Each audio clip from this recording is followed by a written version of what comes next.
Punhado de prosas, assuntos das mais diversas naturezas, sempre buscando aguçar a curiosidade e a fuga do senso comum. Olá a todos, eu sou o João Paulo, este aqui é o Punhado de Prosas, o podcast de três amigos que prezam pela prosa livre e democrática.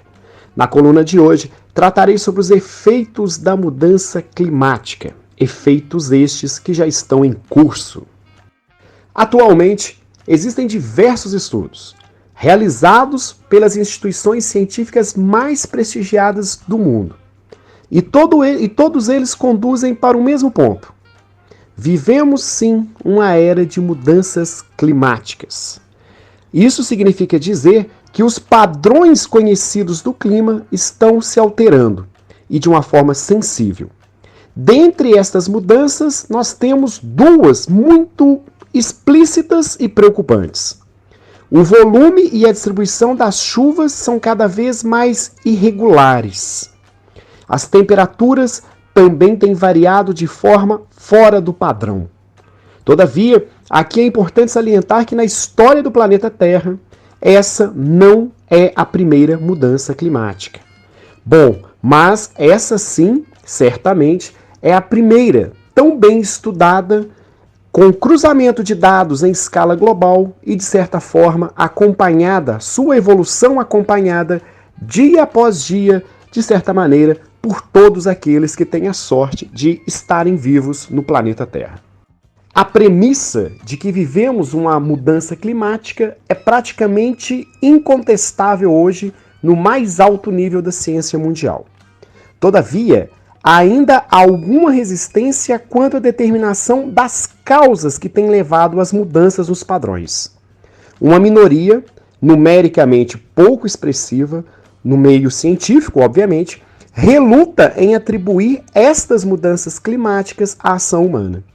Para esse grupo de cientistas, as mudanças em curso são naturais, ou seja, compõem apenas mais uma das fases de oscilação das temperaturas pelo planeta Terra. Para estes estudiosos, as ações antrópicas são incapazes de alterarem as condições atmosféricas, pois as suas dinâmicas estariam vinculadas a lógicas físicas que seriam incapazes de serem impactadas, perturbadas pela ação humana, isso considerando uma escala global.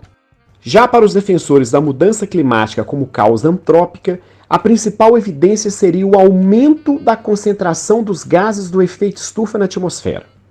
Estes gases estavam até décadas atrás no interior do planeta Terra, na forma de carvão mineral, gás natural, petróleo, ou mesmo retidos em biomassa vegetal em florestas. A queima das florestas, o desmatamento seguido de decomposição, ou a transformação de petróleo em combustíveis, de carvão mineral também em uma fonte energética, fez com que todos estes gases, antes aprisionados no interior do planeta Terra ou nas florestas, ou mesmo no solo, hoje estão aí disponíveis na atmosfera. Esses gases intensificam o fenômeno natural, que é o efeito estufa, e isso faz com que ocorra uma maior retenção da energia solar no interior do planeta Terra, logo as temperaturas aumentam. Esse entendimento ele é endossado, por exemplo, pelo IPCC, que é o Painel Intergovernamental sobre Mudanças Climáticas. Uma entidade foi criada em 88 e é vinculada à ONU.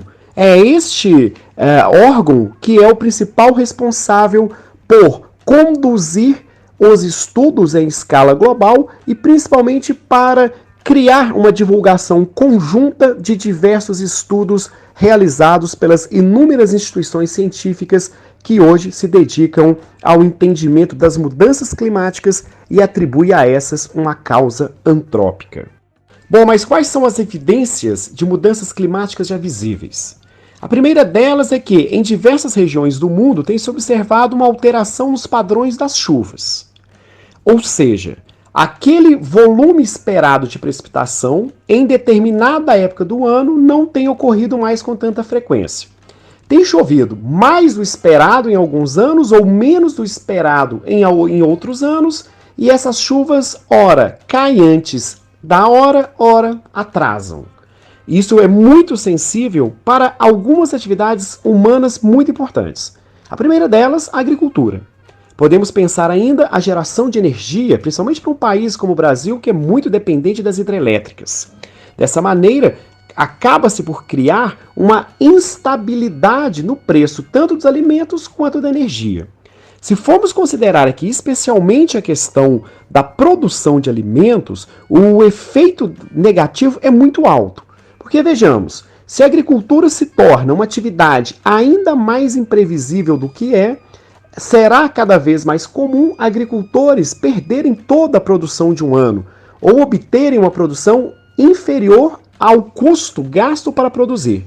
Dessa maneira, a agricultura se tornaria uma atividade pouco convidativa para ser realizada, a não ser que se pague preços mais altos pelos alimentos para compensar as inevitáveis perdas que ocorrerão ao longo dos anos, um intervalo cada vez menor.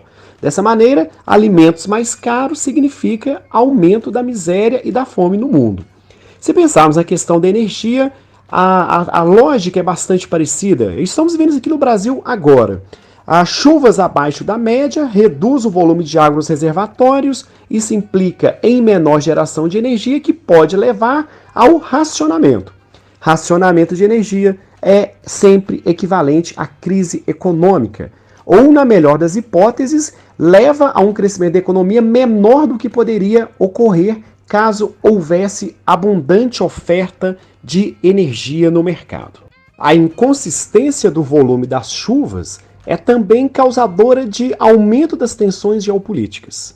Muitos povos hoje já vivem em clima de tensão, disputando uma água já escassa. Em anos nos quais a precipitação fica abaixo da média, as tensões são elevadas. E aí poderíamos ter um aumento dos conflitos, por exemplo, de cunho étnico nacionalista. Além disso, as cidades tendem a sofrer muito com essa questão do padrão de chuva alternado inconsistente. Primeiro, naqueles anos que tivermos chuvas acima da média, enfrentaremos os problemas das enchentes. Naqueles anos em que ocorrer chuva abaixo da média, poderemos ter racionamento de água nas casas, nos domicílios, como foi aqui no Sudeste, nos anos de 2014 e 2015, e como está sendo agora em Curitiba. Não só Curitiba, diversas cidades do Paraná têm passado por racionamento de água desde o ano passado. A coisa fica ainda mais desafiante se considerarmos que é crescente no mundo o número de megacidades, que são aquelas cidades com mais de 10 milhões de habitantes. Nessas cidades, fornecer água em condições normais já é um desafio. Fornecer água em anos com chuva abaixo da média se torna um desafio brutal, sobretudo quando o padrão passa a ser a falta do padrão.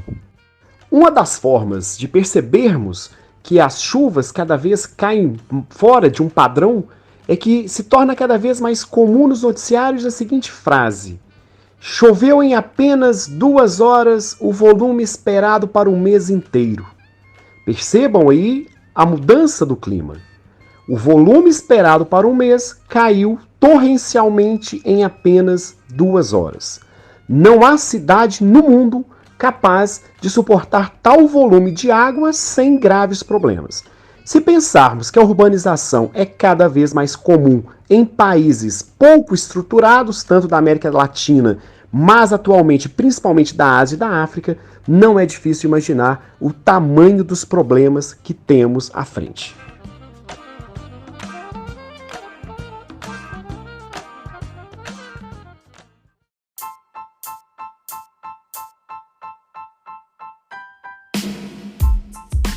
Outra forma de perceber as mudanças climáticas é pela quebra do padrão das temperaturas. Tem-se observado cada vez mais verões demasiadamente quentes e invernos demasiadamente rigorosos. Nas últimas semanas, recebemos notícias que no hemisfério norte, especialmente o norte do Canadá, as temperaturas passaram facilmente dos 40 graus. Temperaturas para essas latitudes certamente constituem uma anormalidade para o que conhecíamos como um padrão climático. Essa elevação da temperatura, ela altera toda a dinâmica de circulação atmosférica do planeta, o que implica, inclusive, naquela mudança que discutimos há pouco, que é a mudança no padrão das chuvas. Mas, além disso, o IPCC espera também mudanças relacionadas à redução da pesca em regiões oceânicas, proliferação favorecida de mosquitos transmissores de doenças, dentre eles o mosquito da dengue, que se reproduz mais facilmente a partir de uma temperatura um pouco mais elevada. Além disso, espera-se um crescimento de fenômenos extremos em algumas regiões do mundo, por exemplo, tornados e furacões. Os furacões, em especial, ocorrem cada vez com maior frequência e intensidade na América Central. Por ali, os estragos são de tal ordem, tanto material como de vida humana, que já se discute até mesmo a possibilidade, ou no caso, a impossibilidade de uma ocupação humana. Afinal de contas, se estes fenômenos se tornam muito frequentes e muito devastadores, não faz sentido arcar com os custos materiais e, obviamente, muito menos humanos de habitar tais regiões. Aqui vale uma observação interessante. Empresas de seguro tendem a mudar o seu padrão com as mudanças climáticas.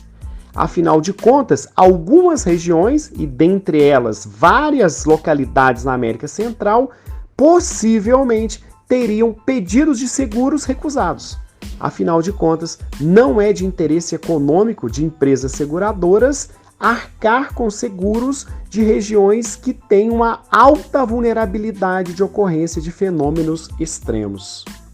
Ainda em relação ao aumento das temperaturas, um fenômeno que tem chamado muito a atenção e que até algumas décadas atrás estava praticamente fora do radar, inclusive do IPCC, é o derretimento do solo permafrost. Este solo ele é comum nas regiões frias do mundo, por exemplo, a Sibéria, né, tem o norte ali da Rússia, no Alasca. Este solo está derretendo. E aí nós temos de imediato um problema socioeconômico. O derretimento desse solo, que passa a maior parte do ano totalmente congelado, e no verão descongela só a parte superior, agora ele está começando a descongelar por inteiro, metros e mais metros abaixo da superfície. E isso tem feito com que várias construções percam a estabilidade, sofram danos estruturais. Nessa semana, o governo da Rússia anunciou que cerca de 40% das casas na Sibéria podem ter sofrido danos neste verão. Casas essas que têm suas estruturas ancoradas, contando com um solo que nunca derrete, só que com as mudanças climáticas o solo está derretendo e essas casas estão tendo problemas. Inclusive, na Sibéria, tem-se cada vez mais percebido a formação de grandes crateras, verdadeiros buracos de enormes dimensões, buracos esses originados exatamente pelo derretimento do gelo. Aqui vale uma observação muito interessante sobre o permafrost. O derretimento dele tem gerado um efeito de retroalimentação do efeito estufa. Vamos lá, ele derrete porque as temperaturas estão subindo, mas ao derreter, ele que é um solo também muito rico em matéria orgânica, passa-se a ter em superfície muita matéria orgânica, logo muita liberação adicional de gases do efeito estufa, o que intensifica ainda mais o fenômeno das mudanças climáticas. Este efeito da retroalimentação é também observado no derretimento das calotas polares. O gelo, o branco do gelo, tem alto poder reflexivo dos raios solares. À medida em que o gelo derrete e se transforma em água líquida, passa-se a haver uma maior absorção da energia solar. E isso também contribui para o aceleramento do efeito estufa, do aquecimento do planeta e das mudanças de todas as dinâmicas climáticas até então conhecidas. Nesse contexto de mudanças drásticas que já batem à porta, se fala cada vez mais em emergência climática. Esse termo se tornou comum nos últimos 4, 5 anos, nos debates sobre meio ambiente, e ele remete a uma ideia de que a mudança precisa ser para ontem. Não dá mais para esperar décadas para mudar, por exemplo, a matriz energética mundial ou certos hábitos de consumo. A ideia de emergência climática é que não há mais tempo a se perder. As mudanças precisam ser agora, não mais para a geração futura. Caso contrário, os custos futuros para a reparação de tantos danos materiais serão superiores aos investimentos necessários hoje para evitar estes danos. Isso, obviamente, sem considerar aqui o prejuízo maior de todos.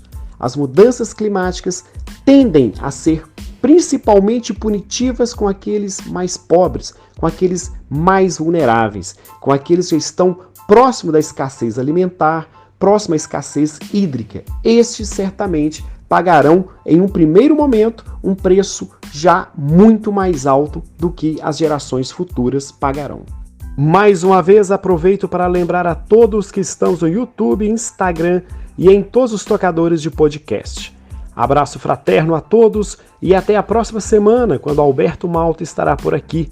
Fiquem bem e se cuidem, vivemos tempos perigosos. Abraços!